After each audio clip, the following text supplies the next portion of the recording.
la vida de resurrección. Y yo creo que muy acorde al día de hoy, porque yo creo que nosotros necesitamos constantemente estar imprimiendo la palabra del Señor en nuestro espíritu. Y cuando nosotros vemos que el Señor de alguna forma, ¿verdad?, nos tiene algo, tiene un tema para todo lo que nosotros podemos estar viviendo, nos daremos cuenta que no importa cuál sea la situación en tu vida, la única respuesta que Dios ha dado y que ha sido más que suficiente es la persona de su propio Hijo. Y cuando logramos mirar en su Hijo la verdadera oportunidad de Dios para ser transformados, ahí es a donde cambia todo. Así es que me gustaría entonces comenzar con Primera de Juan, y dice lo siguiente, Primera de Juan 5, 1 al 11, y este es el testimonio. ¿Qué es un testimonio? Un testimonio es cuando alguien aporta una información y dice, yo estoy consciente de que esto pasó. Yo te puedo decir, estuve ahí. Puedo dar, ¿verdad? Puedo aprobar de la veracidad de lo que se está diciendo. Y entonces dice, y este es el testimonio. ¿Cuál es el testimonio? Que Dios nos ha dado vida. Repite conmigo, que Dios nos ha dado vida. Ahora, esa vida, ¿qué calificativo tiene? ¿Cuál es la siguiente palabra que viene?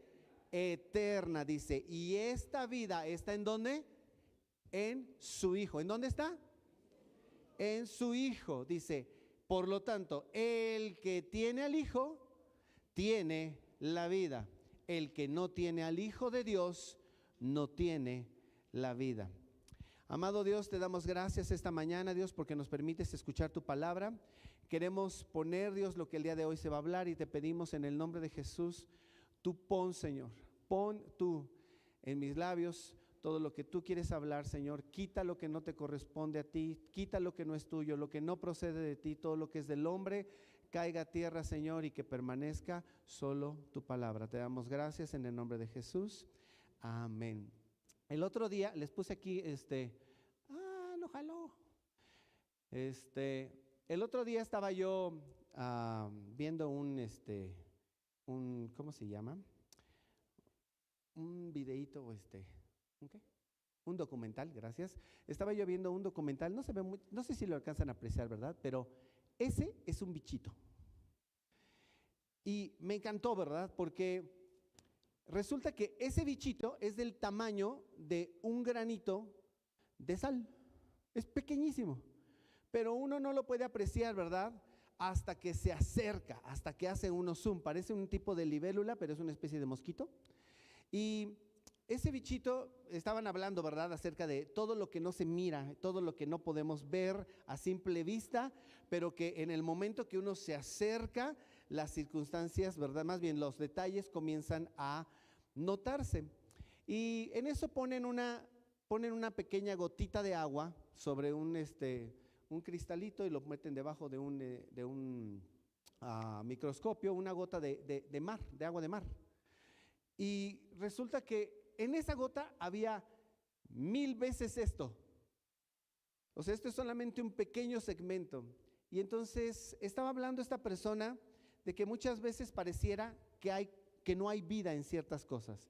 A simple vista pareciera que no hay vida, pero ahí está.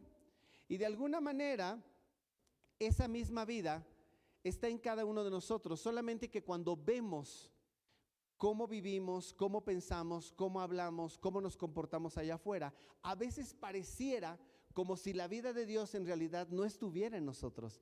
Y llegamos hasta dudar en ocasiones si Dios verdaderamente ha hecho un cambio y una transformación y nos ha hecho una nueva criatura en Él. Sin embargo, nosotros tenemos que saber que esa vida del Señor está ahí.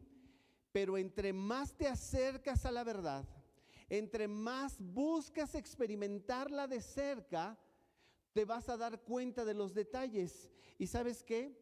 En el entendimiento está la experiencia.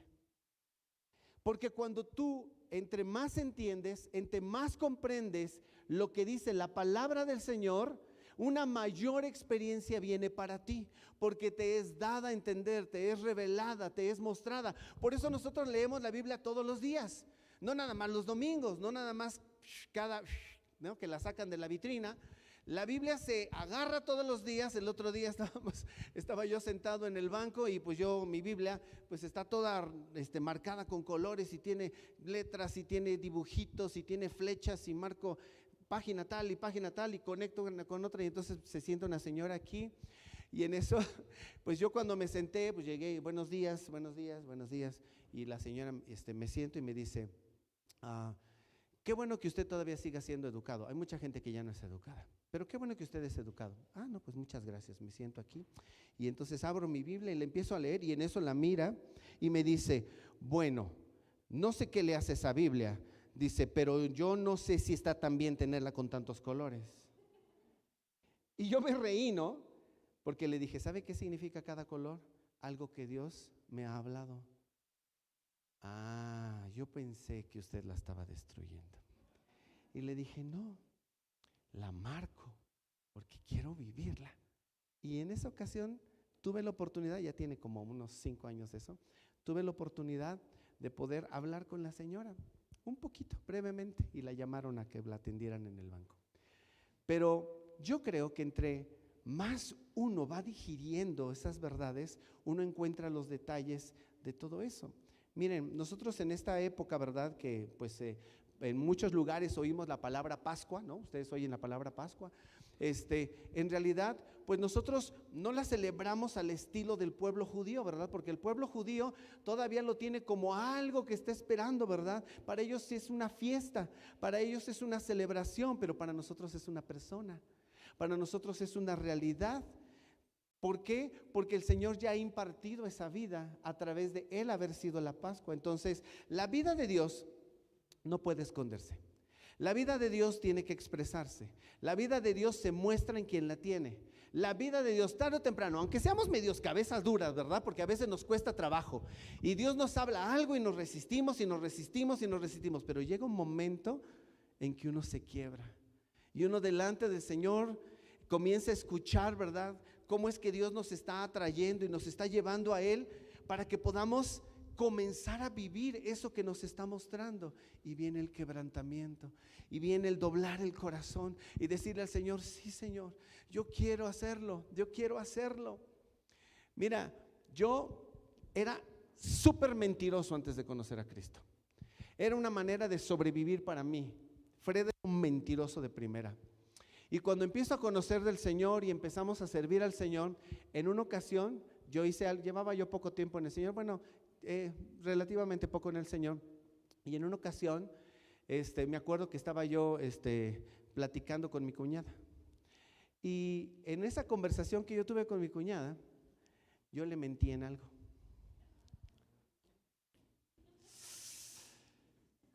Le mentí ese día. Me fui a mi casa, ¿te acordarás? Me fui a mi casa. Pasaron como 1 hora, yo creo, y yo no podía estar tranquilo, y no podía estar tranquilo. Yo decía, ¿cómo le voy a ir a decir a mi cuñada que le mentí? Y yo pues estaba pensando en lo que significaba ir con mi cuñada porque yo le había mentido. Pero en eso, pues tú sabes, ¿no? Como que a veces el Señor te agarra de la orejita y te lleva la palabra así, a ver, mírale ahí. Y me empiezo a acordar de un pasaje y viene a mi mente que el padre de la mentira era el diablo. Yo dije, Dios, yo ya no, ya no. Ese día le hablé por teléfono a mi cuñada y le dije, mira, perdóname, no sé qué vayas a opinar de mí después de esto, pero quiero decirte algo, te mentí en esta conversación, te dije algo que no era cierto. Dije, pero no quiero volver a ser el que yo era. ¿No me perdonó? No, es cierto. Mi cuñada me perdonó, pero ese día yo entendí algo, no era la misma persona. Cuando la vida de Cristo está en ti, no puedes ser el mismo. Podemos fingir, podemos aprender cómo vive una persona que tiene la vida de Cristo. Podemos tratar de imitarla inclusive, pero llega un momento en que todo eso se cae. Se viene abajo el engaño. Ya no podemos mentir, ya no podemos continuar con el engaño. La vida del Señor se expresa. Entonces, nosotros ya no vivimos en las sombras, ya no vivimos en la espera, ya no vivimos en lo que pudiera ser, ya no vivimos en, esperamos a un Salvador. Nuestro Salvador ya vino. Y dice Colosenses 2:17, pues esas reglas, hablando del Antiguo Testamento, decía, son solo sombras de la realidad que vendrá. Y dice, y Cristo mismo será, ¿o fue? No, ¿qué dice? Es esa realidad.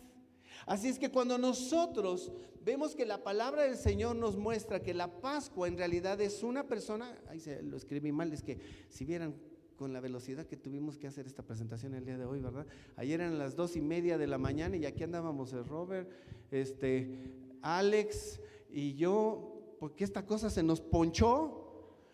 Y ya se imaginarán, ¿no? El chorradero a agua y se salía por un tubito y luego por el otro agujerito y andábamos tratando de encontrar una nueva y pues eran casi de 4 metros de grande, ¿verdad? Y 7,000 litros de agua y dije, ¿de dónde va a sacar 7,000? Ya no podemos, tenemos que repararla. Y a las 2:30 acabamos y apenas en la mañanita empezamos con la presentación. Pero, ¿sabes? Primera de Corintios nos muestra cómo es que el Señor es esa persona. Dice, límpiense de la vieja levadura para que sean una nueva masa sin levadura, como en realidad lo son. Nuestra Pascua, que es, ¿qué? Cristo, ya ha sido sacrificada por nosotros. Ya no esperamos a que sea sacrificada. Él ya ha sido sacrificado. Dice, así que celebremos la fiesta, pero no con la vieja levadura, ni con la levadura de malicia y de maldad, sino con panes sin levadura de sinceridad y verdad. Mira que conecta celebrar que Jesús murió y que Él es la Pascua para nosotros, que Él es el rescate de nuestros pecados, que Él es el que nos ha llevado de una vida de estar muertos a estar vivos ahora en Cristo, y que a través de esa Pascua el Señor ahora lo conecta con la verdad y con la sinceridad, como diciendo, ustedes ya dieron ese brinco. Ustedes ya pasaron de una cosa a la otra. Ahora vivan en esa sinceridad, vivan en esa verdad. Así es que ahora Cristo, que es nuestra Pascua, entendemos nosotros que la muerte de Jesús no era una señal de derrota. La muerte de Jesús, de hecho, no era algo que nos anunciaba que el Señor había perdido. Al contrario, anunciaba la victoria, era el inicio de la victoria no solo para Él, sino para toda su iglesia, para todos los que vendrían. Dice Colosenses 2:15, y despojando a los principados y a las potestades, los exhibió como públicamente, dice, y triunfando sobre ellos, ¿en dónde? En la cruz. Ahí triunfó sobre ellos. Primero la muerte y después la resurrección, porque son la confirmación de que Jesús dijo la verdad. Son la confirmación de que Jesús murió y nosotros con Él también, de que su muerte fue mi muerte, tu muerte, que cuando Él fue a ese lugar y después de eso se levantó de entre los muertos, también nosotros nos levantamos de entre los muertos. Y eso es parte de lo que el día de hoy, qué mejor manera de celebrar la resurrección de nuestro Señor que poder bautizar a un grupo de personas que han pasado por ese proceso y que el día de hoy pueden decir, yo tengo una nueva vida en el Señor. ¿Estás de acuerdo? Así es que si nosotros hemos sido semejantes a Él en su muerte y semejantes a Él en levantarnos de entre los muertos, porque estábamos muertos en nuestros pecados, muertos en nuestros delitos, muertos en nuestras mentiras, muertos en nuestro estilo de vida lleno de vicios y de maldad, nosotros entendemos entonces que, como dice Primera de Corintios, el mensaje de la cruz es ciertamente una locura para los que se pierden. Quien no ha pasado por ahí, lo que lee en la Biblia lees así como sepa de qué estarán hablando. Como que están medio locos, ¿no? Como que ¿por qué brincan? Como que por qué aplauden, como que por qué celebran, como que por qué hacen esto, por qué hacen el otro. ¿Sabes? Para la gente le es imposible entender esto. Dice, porque es una locura. Dice, pero para los que se salvan, es decir, ¿para quién? Nosotros. ¿Para quién? A ver, quiero escucharlos. ¿Para quién? Gracias. Dice, es poder de Dios. Y Hechos 4:2 dice, comenzando desde el bautismo de Juan hasta el día en que de entre nosotros fue recibido arriba, habla de Jesús, uno se ha hecho testigo con nosotros de su resurrección. Todos ahora somos esos testigos. Todo aquel que le ha entregado su vida al Señor hoy es un testigo, porque lo ha experimentado en su propia carne. Y te das cuenta porque aquel que tiene la vida del Hijo, no le tienen que andar diciendo, no hagas esto, no hagas aquello, deja tal cosa, deja aquí, deja allá. No se trata de una serie de reglamentos y de normas que nosotros hacemos por obligación ni por fuerza. El día de hoy la vida del Señor empuja ese estilo en nosotros. La vida del Señor empuja el Hijo de Dios que tenemos adentro, esa nueva naturaleza del Señor, salga a través de nuestras palabras, de nuestros pensamientos, de nuestro comportamiento. Así es como se expresa. Entonces, de hecho, y paradójicamente, ¿verdad? El Señor, de la muerte suya, vino vida, produjo vida. De haber muerte, para que surgiera esa nueva vida entre nosotros, como en las semillas, ¿verdad? Lo opuesto totalmente al mundo, porque el mundo, ¿qué piensa? El mundo solo produce muerte. El mundo mata la vida familiar, dice, como Dios diseñó la familia, no es lo correcto. Mata el modelo masculino, mata el modelo femenino, mata aún los que todavía ni siquiera nacen del vientre de su mamá, mata a la gente con violencia y sangrientamente, porque el mundo ha perdido el diseño de Dios. El diseño desde el principio era que así como Adán y Eva estaban en el huerto y ellos estaban disfrutando de esa vida que Dios les había dado, no había muerte, no había dolor, no había pecado, no se tenían que andar preocupando si tenían dinero para la gasolina o no para trasladarse de lado a lado del Edén. Adán y Eva vivían por esa gracia del Señor. Pero el mundo, el pecado, se fue introducido, ¿verdad? En el corazón del hombre en el momento en que ese diseño se rompe. Si Él murió para darnos vida y el mundo es lo opuesto, que trae muerte todo el tiempo, entonces nosotros debemos estar expectantes de que en cada uno de nosotros la vida de Dios esté constantemente dando fruto.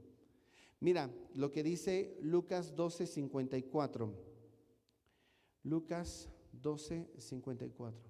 Dice, Jesús decía también a la multitud, cuando ustedes ven que se levanta una nube en el poniente, dicen, va a llover. Y así sucede. Cuando sopla el viento del sur, dicen, va a hacer calor. Y así sucede. Y les dice una palabrota, ¿verdad? Hipócrita les dice. Si saben discernir el aspecto del cielo y de la tierra, ¿cómo es que no saben discernir el tiempo en el que viven? Este pasaje nos muestra muchas cosas. Al igual que los hijos de Dios hoy, porque ahora la vida de Jesús obra en cada uno de los hijos de Dios, no hay uno en el que la vida del Señor no esté. Si eres hijo, la vida del Señor está en ti. No, pero es que tú no sabes, a mí me cuesta mucho trabajo dejar este pecado. La vida del Señor opera en ti y va a llegar un momento en que esa área va a ser alcanzada y tocada.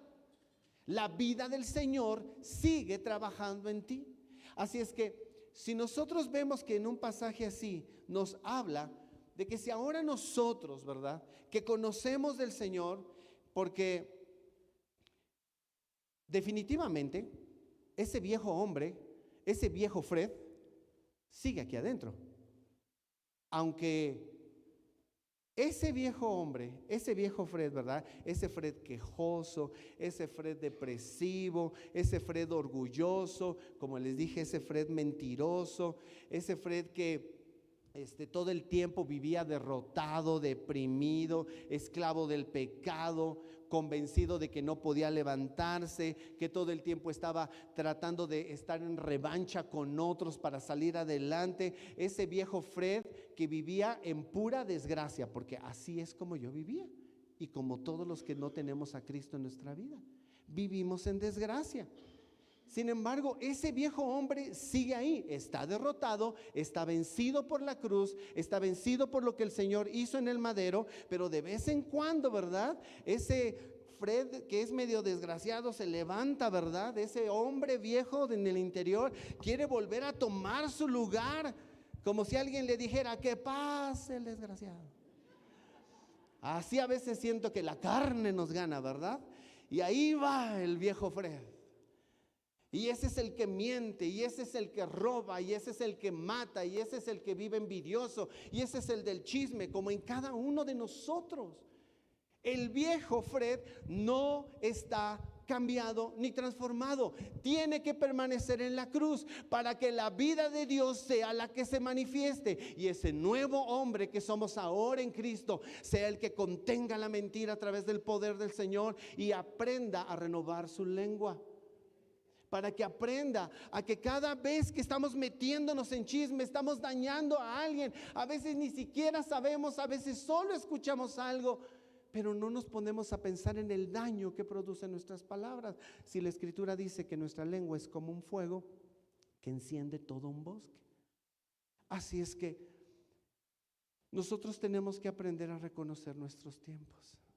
La vida de Dios, la vida del Espíritu debe vencer.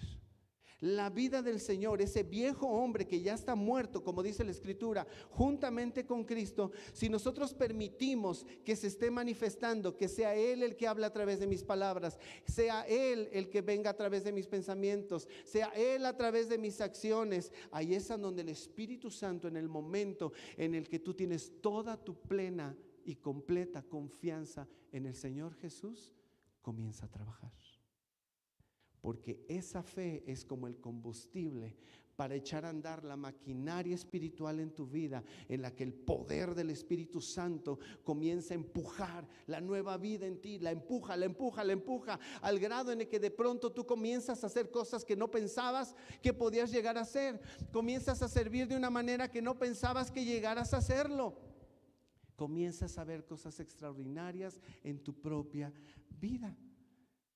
Romanos 8:2 dice: porque la ley del Espíritu de vida en Cristo Jesús me ha librado de la ley del pecado y de la muerte. Ya no soy el que busca vivir en esfuerzos personales para el Señor. Ahora me rindo a Él y dejo que sea su poder, y lo que ahora hago, lo hago en su gracia. Lo hago dependiente de Él. Así es que hay una cosa extraordinaria en esto. Jesús hoy se muestra a través de su iglesia. Así como el Padre se mostró al mundo a través de Jesús, porque cuando le hacen una pregunta a Jesús acerca del Padre y le dice: lo están viendo. Para ellos fue horrorizarse, porque Él se estaba haciendo como Dios, pero Él era Dios. De la misma manera, hoy esa vida que había del Padre en Jesús, hoy esa misma vida está de Jesús en su iglesia. Y cuando hablamos de iglesia, no hablamos de un lugar, no hablamos de un sitio que rentas, de un sitio en el que te reúnes cada domingo. La iglesia son personas, la iglesia es gente, la iglesia por eso está viva también. Entonces, esa vida hace funcionar el diseño de Dios en nosotros. Cuando la vida del Hijo está en ti, ahí es a donde comienzas a fungir como el esposo que debes ser, como la esposa que debes ser. Cuando la vida del Hijo está en ti, es cuando comienzas realmente a vivir como un hijo de Dios. Cuando te vuelves el padre que dice la Escritura que debes de ser. cuando te vuelves el hermano que dice la Escritura que debes de ser, cuando te vuelves el discípulo que dice la Escritura que debes de ser. Y ya no es un asunto de yo quisiera, Señor, de verdad, tengo tantas situaciones dentro de mí, yo quisiera. Y vivimos así, atorados, ciclados en todo lo que no hemos logrado cambiar de nuestro interior, cuando las cosas deben ser naturales. Cuando hablo naturales me refiero a que las cosas espirituales tienen un proceso natural también. La vida donde está se expresa. La vida donde está hace algo, produce más vida, da fruto. Así es como funciona la vida del Señor. Así es que lo que Dios puede hacer en el hombre, como Dios puede transformar la vida de un pecador, ¿verdad?, que ahora es su hijo, comienza Dios a mostrarse a través de su comportamiento con los demás. Aquel que ha decidido entregarse, rendirse para que el Señor lo transforme, el fruto del Espíritu se empieza a dar en él. Ese diseño de Dios siempre ha sido el que produce la vida en nosotros. Una persona inmóvil en el cuerpo de Cristo, una persona sentada viendo cómo otros viven la vida en Cristo, una persona a la que le tienen que decir que debe perdonar, que debe amar, que debe soltar el pasado, una persona que conociendo la palabra no la aplica, ¿está mostrando la vida de Dios en su persona? No se me queden calladitos, ayúdenme. No, ¿verdad? Seamos sinceros. No está mostrando esa vida en su persona. Claro que nadie debería de estarnos diciendo cómo deberíamos de vivir para el Señor. La Escritura dice que el Espíritu nos enseñaría todas las cosas. Cada vez que nosotros abrimos la Biblia nos dice cómo vivir. Perdona, suelta eso que te tiene atorado de hace años, no te mezcles con lo malo, comienza a vivir de esta manera. Y entonces, volviendo a este pasaje, un árbol no le tenemos que estar avisando de que ya llegó el tiempo para que dé fruto, ¿o sí? O sea, todos los que hemos tenido o enfrente a un árbol que da cualquier fruto, lo que sea, tú no le tienes que andar notificando, ¿verdad? Oye, ya te toca, ¿eh? A un árbol no le tenemos que anunciar. La vida que está en el árbol produce el fruto cuando llega su temporada. Cuando ustedes ven que se levanta una nube en el poniente, dicen va a llover, y así sucede. Cuando sopla el viento del sur, dicen va a hacer calor, y así sucede. Si saben discernir el aspecto del cielo y de la tierra, ¿cómo es que no saben discernir el tiempo en el que viven? Y yo creo que la palabra nos está diciendo con esto que ha llegado el tiempo en el que todos nosotros que conocemos del Señor demos el fruto que debemos dar. Que las temporadas están yendo así. El mundo está comenzando a dar zancadas para mostrar que los tiempos se han acortado y que la iglesia necesita levantarse primeramente con el poder del Señor en su vida, en su familia, en su propia casa, y después allá afuera. Cuando la vida del Señor ha llegado su tiempo, comienzan a despertar tus dones, comienzas a vivir como Él te ha dicho que vivas. Nadie tiene que estar detrás de ti diciéndote ama, ama, ama, ama. No, el amor del Señor surge dentro de ti porque la vida se expresa, la vida surge. Así es que cuando hay vida y esta se expresa, da lo que debe dar, hace lo que debe hacer, vive como debe de vivir. Efesios nos dice, ya me perdí, no está ahí. Efesios nos dice lo siguiente: para que por la fe Cristo habite en sus corazones. ¿Sabes qué quiere decir eso? Para que cuando la vida de Cristo esté dentro de ti y Él habite en tu corazón, tú comiences a vivir de esa manera. Por eso es que Él tiene que venir a nosotros primero. Así es como damos fruto. Hay gente que se muere sin saber qué es lo que tenía que hacer en este mundo, cómo tenía que vivir en este mundo. La vida del Señor inclusive permanece a pesar de que haya mal tiempo para tu vida.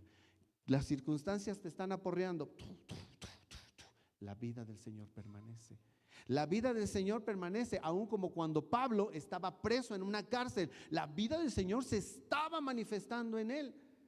De la misma forma, cuando hay carencias en tu vida, la vida del Señor debe permanecer. Cada vez que te das cuenta que estás en medio de una situación difícil, o que estás solo, o que estás enfermo, la vida del Señor se va a manifestar. Cuando una persona ha sido gobernada, está siendo gobernada por el Señor, los impulsos de su vida comienzan a transformarse, empiezan a cambiar.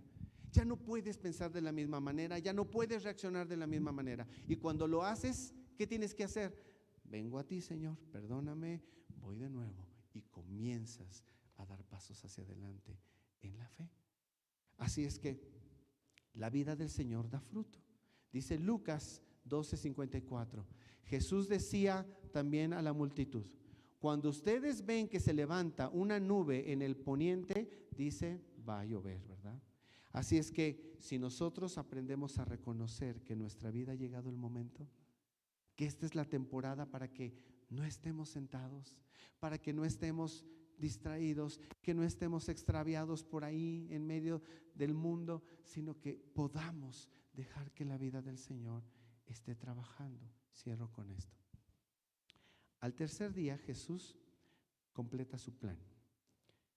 Después de que viene lo más fuerte, muere y se levanta de entre los muertos, el Señor da un cierre, da una demostración de poder, de que todo lo que había dicho era cierto. Como, ¿se acuerdan ustedes de la boda de Canaán? Cuando Jesús transformó el agua en vino. ¿En qué momento de la boda salió eso? Al final, cuando ya la mayoría da lo que sea. Jesús hasta el final dio su máximo. Jesús hasta el final dio lo mejor. Fue a la cruz y resucitó. De la misma manera, cada uno de nosotros tenemos que saber que la vida se tiene que abrir paso en nosotros en medio de este mundo. Tú eres el que porta la vida de Jesús en este mundo. Todo el que ha nacido de nuevo lleva esa gracia dentro de él. En ese momento era una iglesia naciente, pero el día de hoy la iglesia lleva años y años y años y ha sido golpeada y se ha extraviado y le han engañado y ha caído en el engaño, se ha dejado engañar por el diablo, pero la iglesia tiene que seguir adelante. Tenemos que continuar, pero no en nuestra capacidad, sino en el poder del Señor. Así es que la mejor parte de la obra del Señor llegó cuando fue a la cruz, porque si no hay muerte de por medio, no hay vida. Si no hay muerte de por medio, no hay vida. Ahora vamos a leer el completo del pasaje que leímos al inicio. Dice Primera de Juan 5:11 al 12. Y este es el testimonio que Dios nos ha dado, vida eterna. Y esta vida está en su Hijo. Versículo 12. El que tiene al Hijo tiene la vida. El que no tiene al Hijo de Dios no tiene la vida. Hay gente que cree que tiene al Hijo. Hay gente que tiene una religión, tiene una tradición, tiene una costumbre, hace cosas por rito, vacías, pero sabe que en su corazón no se está entregando del todo a Dios. Sabe que tiene un pie en el mundo y un pie en el Señor. Cuando necesita buscar al Señor, pero cuando está bien, no tiene que buscarlo. Esa es la vida religiosa. Y esta palabra nos está diciendo, esto es claro, no hay intermedios, no hay de que tengas un poquito de Dios. Hace unos días una persona con la que yo estaba platicando, me decía, yo no soy malo, no soy malo. Yo le decía, yo sé que no eres malo, a tu parecer. Pero si nos ponemos delante del Señor, todos hemos pecado. Pero cuando nos ha caído el 20 de ese entendimiento, podemos distinguir si Dios está en nosotros o no, porque ahí es donde la vida se abre paso. La vida del Señor, cuando una persona ha vuelto a caer en su pecado, ¿qué va a hacer? Correr al trono de la gracia y pedir misericordia y de nuevo: Dios, perdóname, no voy a volver a la vida anterior que yo tenía, y regresa. Dice el versículo 13: les he escrito estas cosas a ustedes, los que creen en el nombre del Hijo de Dios, para que sepan que tienen vida eterna. Y esta es la confianza que tenemos en Él. Traducido, esta es nuestra fe. Esta es la confianza que tenemos en Él. Si pedimos algo según su voluntad, Él nos oye. Y sabemos que Él nos oye en cualquiera cosa que pidamos. También sabemos que tenemos, ¿qué dice? Las peticiones que le hayamos hecho. Si alguno ve que su hermano está cometiendo un pecado que no sea de muerte, debe pedir por él y Dios le dará vida. Esto vale para los que cometen un pecado que no sea de muerte. Hay pecados de muerte y yo no digo que se pida por ellos. Toda injusticia es pecado, pero en otro momento aclararemos esa enseñanza. Toda injusticia es pecado, pero hay pecado que no es de muerte. Sabemos que todo aquel que ha nacido de Dios no practica el pecado. Ahí está la expresión de la vida. Una cosa es que caemos. Una cosa es que de pronto nos vemos tropezando en el pecado. Pero aquel que ha nacido de Dios ya no puede quedarse en el pecado. Le incomoda, se siente mal. Dice el 18,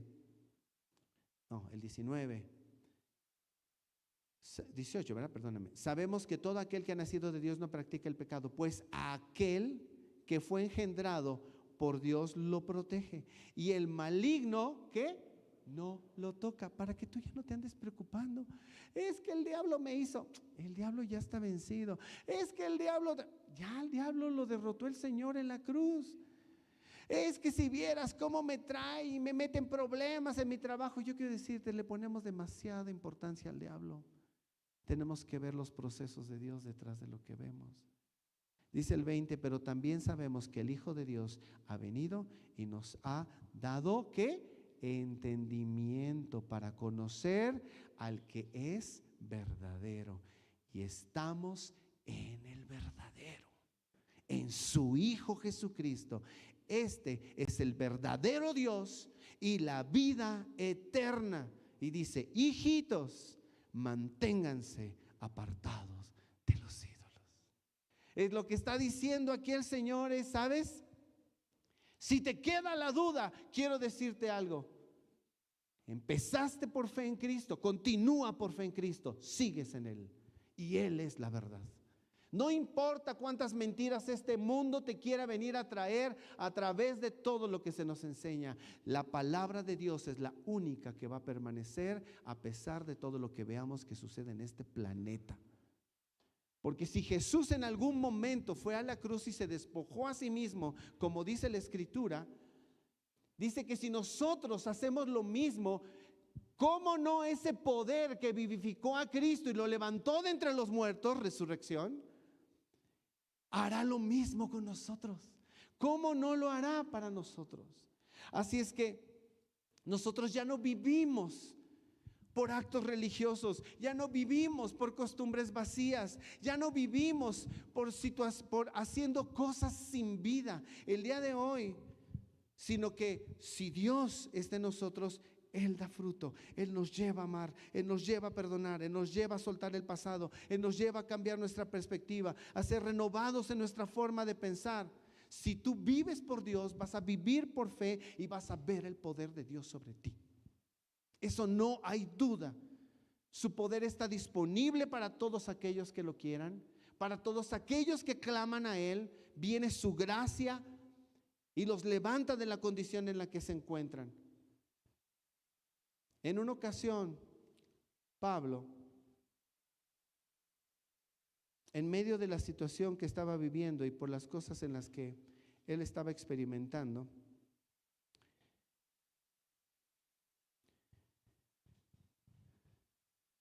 dice esto, escribe esto, inspirado por el Señor. a fin de conocer a Cristo y el poder de su resurrección y de participar de sus padecimientos para llegar a ser semejante a Él en su muerte.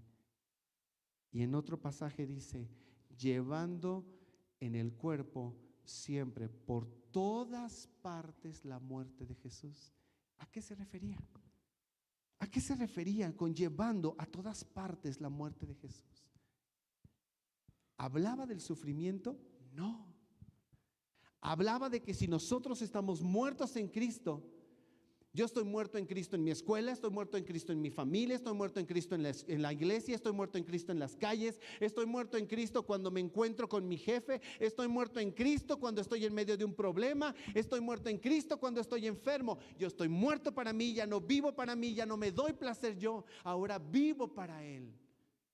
Y cada vez que yo vivo de esa manera, la vida del Señor se levanta mientras yo permanezca muerto en esa cruz.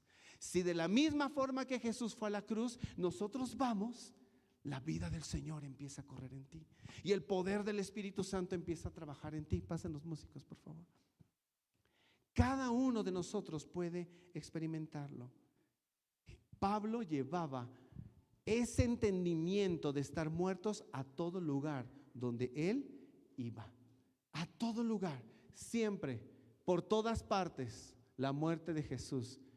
Para que también, ay, aquí está el cierre hermoso, para que también la vida de Jesús se manifieste en nosotros, se manifieste en nosotros, que haya una distinción en ti, que este mundo pueda saber que fuiste tocado por la gracia del Señor. Que un día estabas muerto, pero hoy estás vivo con esperanza. Que tú ya no tienes que estar pensando como el resto del mundo. Oh, el mundo se va a acabar. Oh, las guerras, ¿sabes? Sí, hay sufrimiento en medio de todo eso. Yo no menosprecio el sufrimiento. Lo que yo digo es que la vida del Señor es más fuerte. Y que aunque tú te encuentres en las peores circunstancias, la vida del Señor te va a llevar a permanecer de pie en Cristo y a saber que el Señor sigue en control completo de tu vida. Ponte de pie, por favor.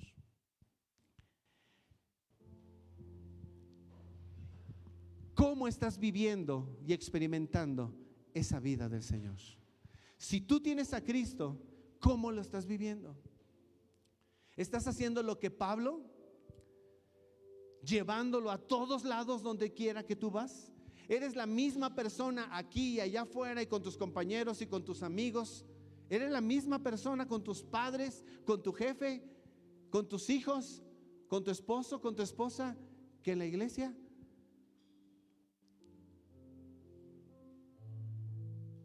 Estás despojándote de ti mismo constantemente para que la vida de Dios sea la que te llene. Pregúntate eso. A Pablo le viene un entendimiento del Señor y dice: quiero buscar alcanzar todo aquello para lo cual yo fui alcanzado. Vas tras aquello para lo que el Señor te alcanzó. Ya te levantaste de la silla, ya te levantaste de entre el que está durmiendo. Ya te levantaste de entre aquel que solo está viendo cómo otros aman a Dios, otros le sirven, otros tienen una vida en Él, otros entienden la palabra, otros dan sus dones para crecimiento de la iglesia. Ya te levantaste de esa condición, porque si hay vida en ti, esa vida va a hablar de tu fe. No hay otra manera. La Biblia dice en la Escritura, la Biblia dice a través de Pablo esa verdad. No hay otra manera de vivir. No existen puntos medios. Quisiéramos, porque es lo más cómodo, pero no hay puntos medios. Si nosotros estamos en Cristo, debemos vivir para Él en todo sentido. Levántale tu mano derecha ahí donde te encuentres. Cierra un momento tus ojos y dile: Señor, aquí está mi mano. necesito. Yo te necesito. Yo necesito tu vida en mí. Necesito que tú vengas. Necesito que tu Espíritu Santo me llene. Necesito tu presencia. Necesito más de esa gracia que me hace levantarme todas las mañanas para que tú te muestres en mi vida, para que no sea yo